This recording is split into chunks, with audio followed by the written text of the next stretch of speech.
Hello, it's Dr. Jess Delahide again with a video on speech recognition. Before we jump into the actual usage of speech recognition with M-Modal, I want to talk to you a little bit about my philosophy about voice recognition and why I think it's such a great thing. If I had to summarize what I like about voice recognition, I would summarize in a statement that says basically it saves time and money while improving accuracy, efficiency, and thoroughness. Now, efficiency and thoroughness is kind of an interesting concept. We like both. With the idea that you're thorough, somebody that's thorough in making a report means that it's complete, you've given a lot of consideration, and all the bases are covered. Efficiency is that you're able to do something in a timely fashion, somewhat concise, and you're not laboring over something for a long time. So I've thought of radiology reports as being, the ideal radiology report as being a balance between the two. It needs to be efficient and thorough. And that balance is difficult because sometimes you'll see reports that are very efficient, that basically say normal report and give no details, but not very thorough. Other times you see reports that are extremely thorough. It could be pages long and describe a laundry list of things that are going on in the study, but they're not very efficient. It's not efficient to produce them because it takes a lot of time, and it's not efficient to read them because that also takes a lot of time, and it's very difficult to come away with a summary statement. Okay, so how does speech recognition improve accuracy? A lot of people say, well, I mean, that statement doesn't make any sense because you may say colon and it gives a punctuation colon instead of spelling the word colon. And that's correct in the sense that there are times when the speech recognition doesn't accurately recognize your speech, but you're looking at the report when it's generated and you're able to make those corrections on the fly. The reason why I say it improves your accuracy is primarily because the majority of the report has already been pre-edited because the majority of the report contains macros and templates. The beauty of a macro, once you create a macro, is that it says exactly what you want to say with the exact words you want it to say, and they're all spelled correctly and all the punctuation is correct if you spend the time creating a good macro. Same with the templates. With the templates, it mentions all the pertinent negatives. It gives you a completeness of all the categories that you need to include in a given report. And in general, those are all spelled correctly and punctuated correctly. The only thing you really need to edit are the things that are on-the-fly speech recognition, which with my system should be a relative minority of the actual report, maybe 10 or 20% maximum that you really have to pay attention to and edit. If you're doing voice recognition from the get-go without templates or macros at all, you're right, it's going to get a lot of things wrong, but that's not the way you use voice recognition. That's my analogy for that is like buying a Ferrari and driving it around in first gear and never shifting into second. You know, it's a great ride, you look good in it, but you're not experiencing what the car is capable of. And with voice recognition, if you're doing just straight voice recognition without templates and macros, you're also not experiencing the power of this product. The other thing that I think philosophically is very important is that traditionally there's always been a delay between the time you dictate the report from when the report is finalized and the clinician can look at it. Sometimes as much as 24 or 48 hours. In that time period, lots can happen. If there's something emergent going on with the patient, like they have a pulmonary embolus or they're having a heart attack and are in pulmonary edema, 24, 48 hours from now they may be dead, and that becomes totally irrelevant to the care of the patient. If you can get that report out to the clinician real time, in other words, let's say in an emergency room situation where patient goes to the CT scan for shortness of breath and chest pain and has a PE protocol, has pulmonary emboli. With voice recognition, you can have the report to the ER physician before the patient is returned to the emergency room. So when I talk about real-time reporting, that improves our value, not just to the clinician, but to the patient. And our opinion matters. Having clinicians look at x-rays is fine. And, pulmonologists may know how to read a chest x-ray, but our expertise is in every area. And usually they're focusing in on something that they're clinically concerned with, and for us, we're reading the whole image. So if we're going to add value for the patient or for the clinician, we need to get our opinion heard, and the best way to get our opinion heard is to get our report out as quickly as possible. You have to remember that the report is our product. I mean, if you think about what are we producing, what are we here for? Are we here just to sit and read x-rays and generate reports and collect money and nothing else? No, I think what we're here for is to benefit the patients and benefit the clinicians and add to the medical experience that each person has because of our expertise. I mean, we are diagnosticians. We make the diagnosis. I think of us a lot of times as like in The Wizard of Oz, we're the man behind the curtain. We're pulling all the levers and doing a lot of things that affect a lot of people and affect a lot of people's lives, either negatively or positively. And so we play an important role in the medical chain of command, if you will, and we need to be heard. And if our reports are delayed, if they're inaccurate, if they're incomplete, we're not accomplishing that goal. One of the other things I really like about voice recognition is that it encourages brevity and succinctness. We all know how painful it is to come up on a report that's 2 or 3 pages long, single-spaced, and it's got everything described, every rib fracture, every old granuloma, whatever, and most of it is not really relevant to what's going on in the case. When we can talk into a digital dictation system, we can talk fast and add a lot of information, but not a lot of it's very organized. And it can be very lengthy in one particular area, but then not contain certain elements that we need for billing or pertinent negatives that the clinician's actually interested in. And you know what the reality is? When a clinician looks at a big long report like that, they're not going to read it. They're not going to read it. They're going to skip to the impression. They're going to figure everything that you thought was relevant in the body of the report is in the impression, which may not be true. And they're just going to read the impression. And all your efforts are for nothing. So the thing I like about voice recognition is that you start out with a fairly brief, concise, organized template, and then you fill in the blanks, as I'll show you later, with pertinent positives. And because voice recognition is, you have to check it, and sometimes you have to edit it, you're encouraged to be brief and concise. And that's a very important element of voice recognition that I really like. The other thing I've kind of alluded to multiple times is that the voice recognition is, or can be, if it's used properly, a form of standardized reporting. Standardized reporting does a number of things that I think are very valuable in our business. That is, first to the bottom line. A lot of times if we leave out a particular element, like if we're doing an ultrasound of the abdomen, we don't mention the spleen, we're not going to get reimbursed for that study. You'll have to bring it back, you have to addend it, say, okay, the spleen looks normal, I forgot to mention it. But that could be months down the road and you're going to delay it billing. So it benefits us to have a complete report. I can't always remember to say the spleen on every single case, but if I have a template that says the spleen is normal and I don't alter it because the spleen is normal, it's always going to be there. So that's an aspect that I really like about standardized reporting. The other thing I like about standardized reporting is everything is in the same location in every report. So for instance, if I have a CT scan of the abdomen, it's going to say the liver is normal, the spleen is normal. It's a little more embellished than that, but it's always line 1 is liver, line 2 is spleen, line 3 is gallbladder, line 4 is kidney.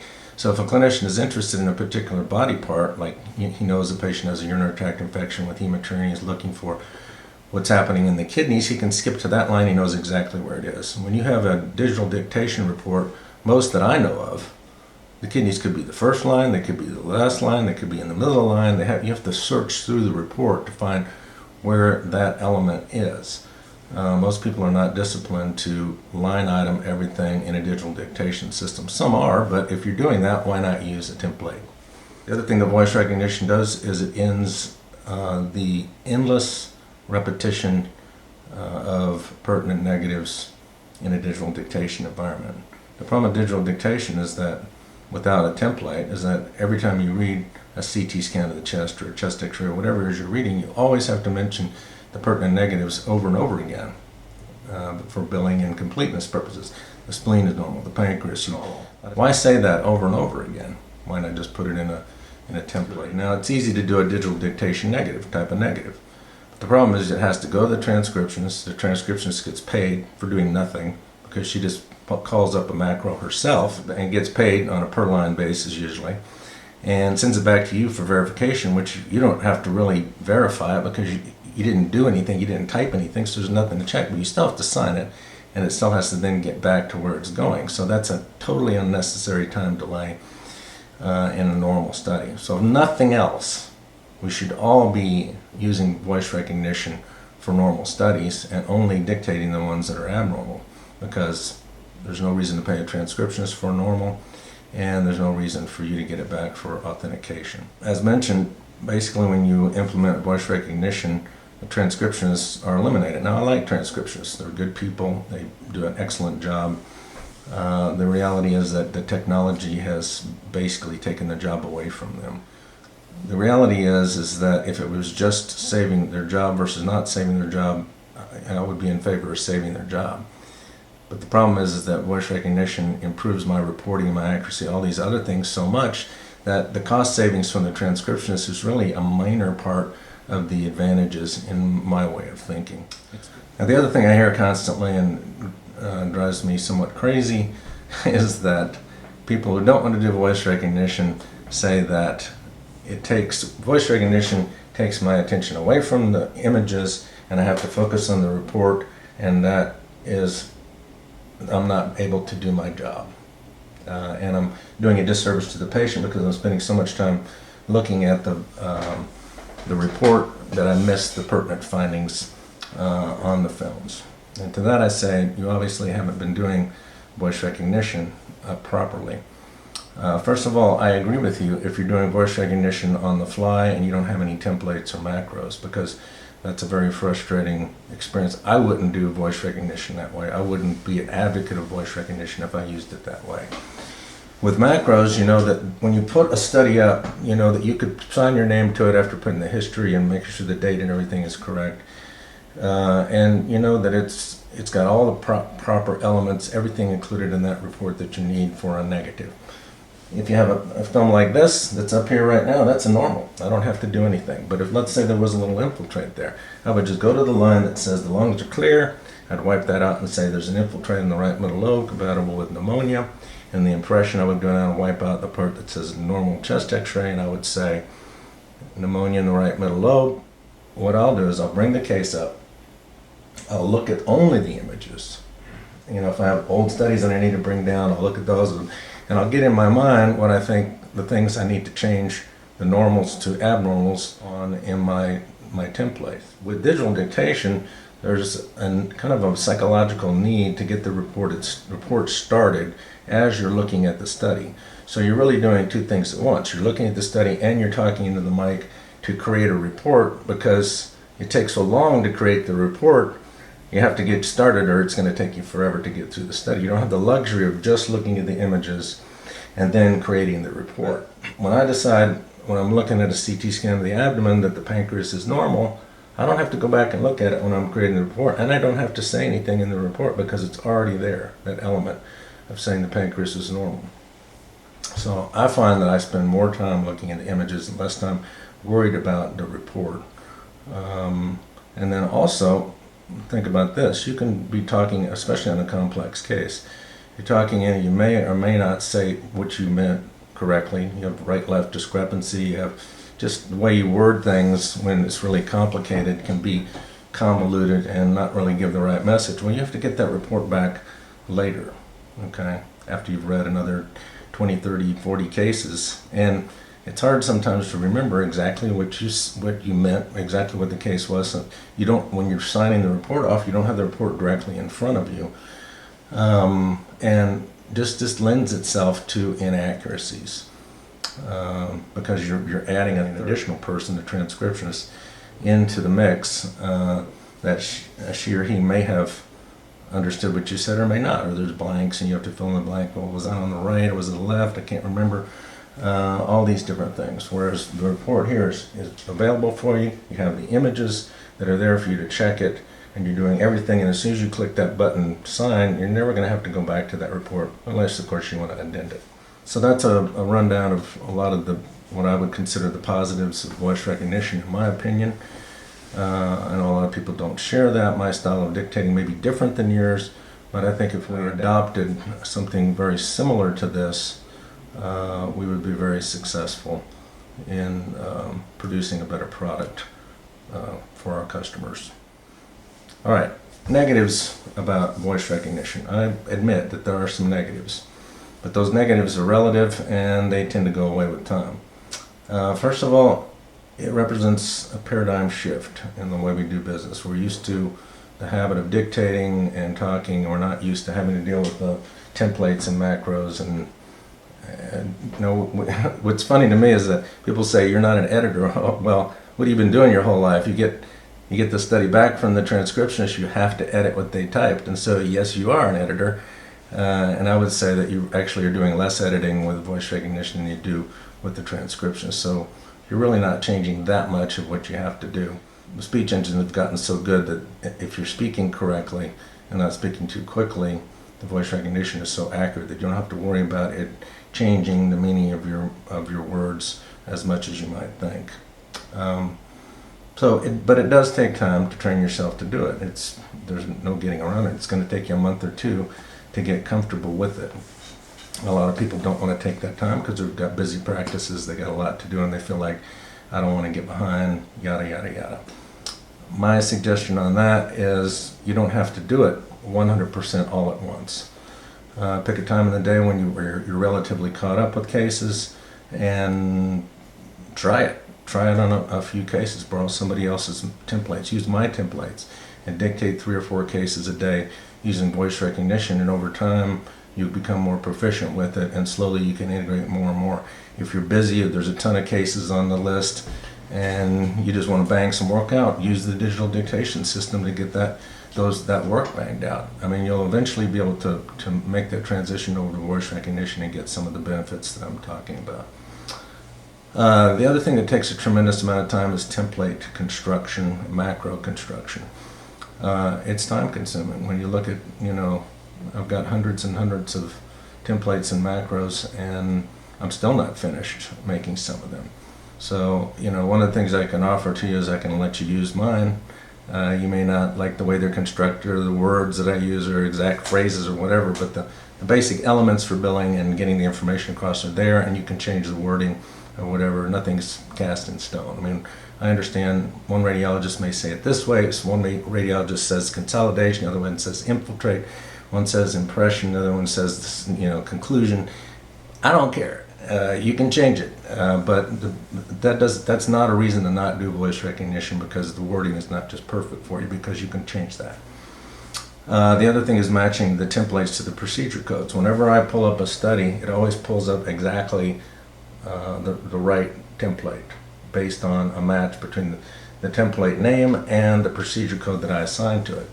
It takes a little time to get that accurate, but usually you have a list over here of different templates that you can change to if you need to. So you just have, at first it's a little cumbersome, but over time everything comes up automatically. I think the biggest thing for the transition to voice recognition is the ability to accept change. Nobody likes change, but change is an inevitability in our business. Just think about all the things that have changed. We used to have, when I started, it was all film and dictation on a cassette tape, all right? So you're going to have to change. You're going to have to adapt. I don't think that anybody's going to be able to complete their career without eventually doing voice recognition, unless you're going to retire in a year or two. And if you are, then resist it and just keep doing the digital dictation. It's not going to make a big difference for you. I think voice recognition is here to stay. I think it's the best way for us to produce our best product in a timely fashion with the most cost savings. So with that, The next video I'm going to start showing you some actual on-the-fly cases, how I do my dictations, and you get a feel for how easy it is once you get used to it.